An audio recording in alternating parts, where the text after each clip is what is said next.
Hello everyone, and welcome to First Chapter Friday at the Lewis County Public Library.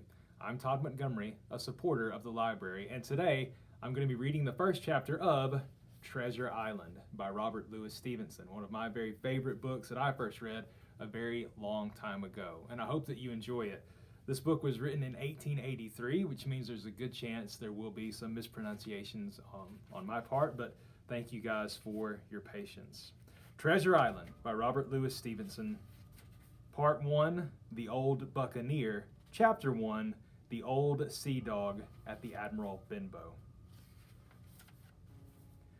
Squire Trelawney, Dr. Livesey, and the rest of these gentlemen having asked me to write down the whole particulars about Treasure Island from the beginning to the end, keeping nothing back but the bearings of the island, and that only because there's still treasure not yet lifted, I take up my pen in the year of grace 1700 and go back to the time when my father kept the Admiral Benbow Inn, and the brown old seaman with the saber cut first took up his lodging under our roof.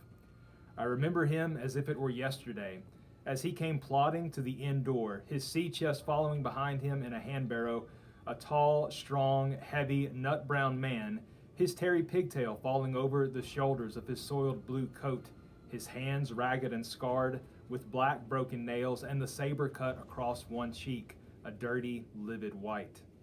I remember him looking around the cove and whistling to himself as he did so, and then breaking out in that old sea song that he sang so often afterwards, 15 men on a dead man's chest, yo-ho-ho, and a bottle of rum, in the high, tottering voice that seemed to have been tuned and broken at the capstan bars.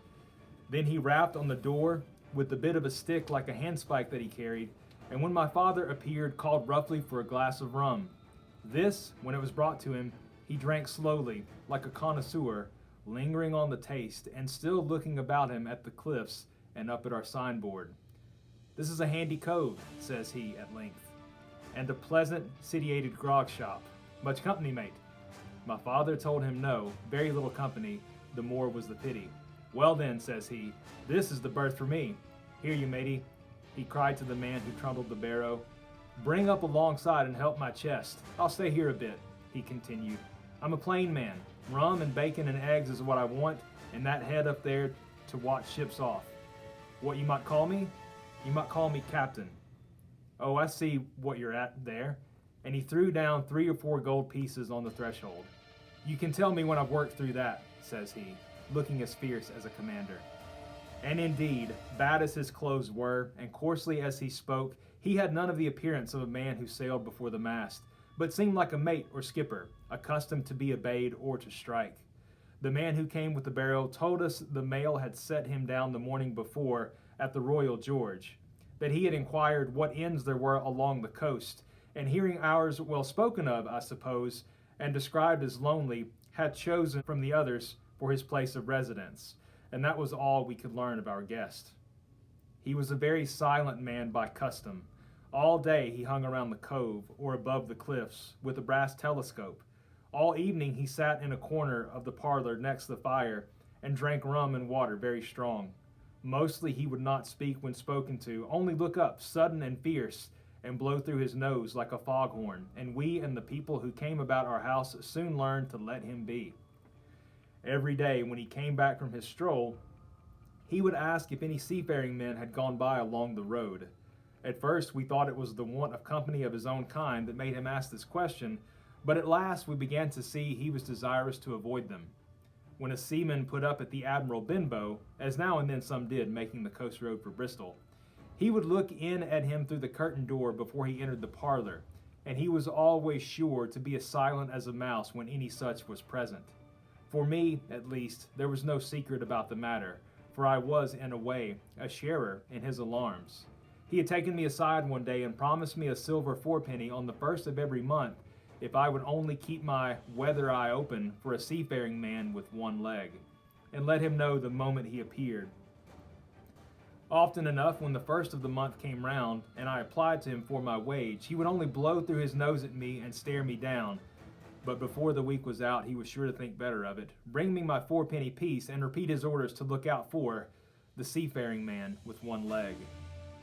How that personage haunted my dreams, I need scarcely tell you.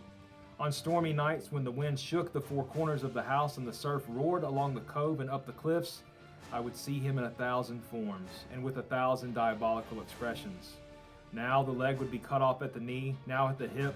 Now he was a monstrous kind of creature who had never had but the one leg, and that in the middle of his body. To see him leap and run and pursue me over hedge and ditch was the worst of nightmares. And although I paid pretty dear for my monthly 4-penny piece in the shape of these abominable fancies. But though I was so terrified by the idea of the seafaring man with one leg, I was far less afraid of the captain himself than anyone else who knew him.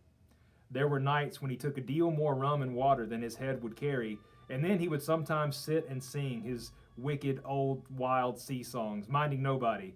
But sometimes he would call for glasses round and force all the trembling company to listen to his stories or bear a chorus to his singing. Often I have heard the house shaking with yo ho ho and a bottle of rum, all the neighbors joining in for dear life with the fear of death upon them, and each singing louder than the other to avoid remark. For in these fits he was the most overriding companion ever known. He would slap his hand on the table for silence all around. He would fly up in a passion of anger at a question, or sometimes because none was put, and so he judged the company was not following his story. Nor would he allow anyone to leave the inn till he had drunk himself sleepy and reeled off to bed. His stories were what frightened people worst of all.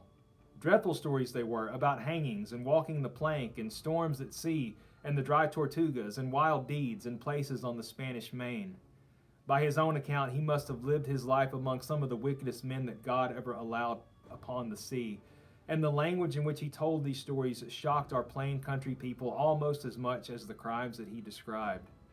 My father was always saying the inn would be ruined, for people would soon cease coming there to be tyrannized over and put down and sent shivering to their beds. But I really believe his presence did us good. People were frightened at the time, but on looking back, they rather liked it.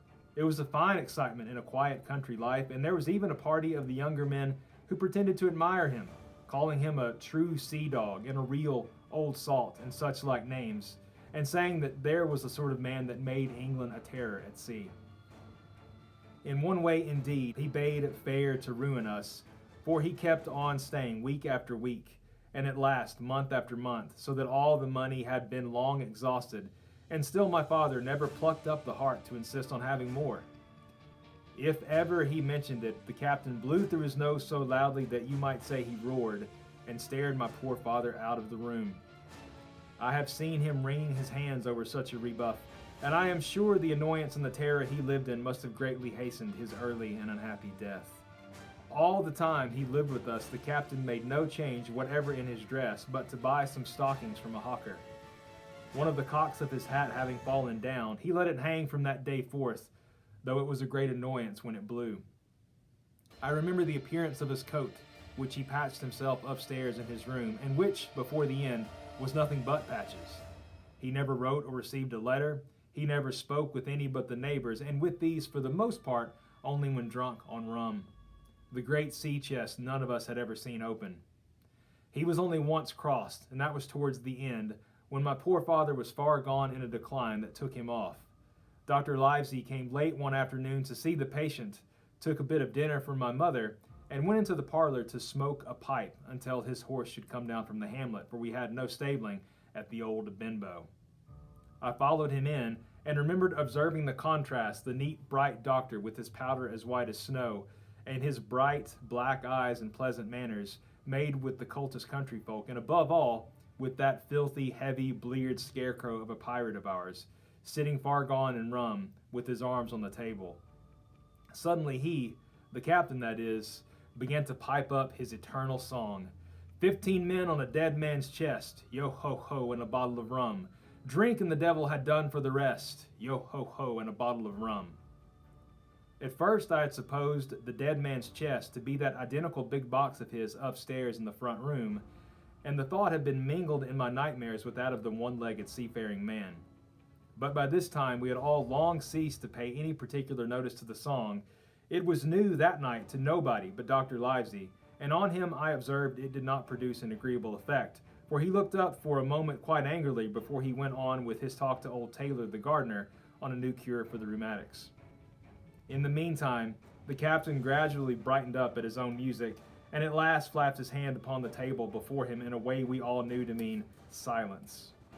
The voices stopped at once, all but Dr. Livesey's. He went on as before, speaking clear and kind and drawing briskly at his pipe between every word or two.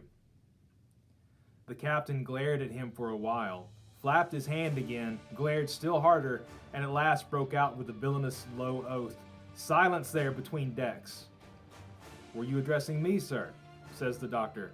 And when the ruffian had told him with another oath that this was so, "I have only one thing to say to you, sir," replies the doctor, "that if you keep on drinking rum, the world will soon be quit of a very dirty scoundrel." The old fellow's fury was awful.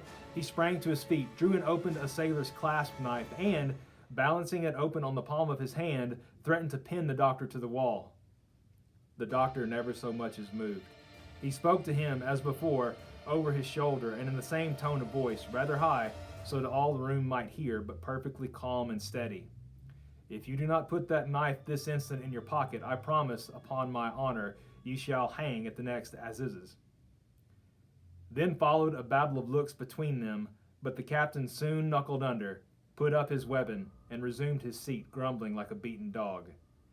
"And now, sir," continued the doctor, "since I now know there's such a fellow in my district, you may count I'll have an eye upon you day and night. I'm not a doctor only, I'm a magistrate, and if I catch a breath of complaint against you, if it's only for a piece of incivility like tonight's, I'll take effectual means to have you hunted down and routed out of this. Let that suffice." Soon after Dr. Livesey's horse came to the door, and he rode away, but the captain held his peace that evening, and for many evenings to come.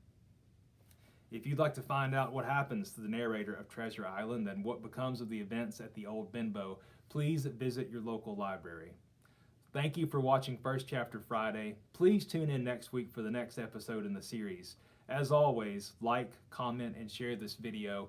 You can follow the library's Facebook page or subscribe to their YouTube channel for more videos. Thank you again, and have a great weekend.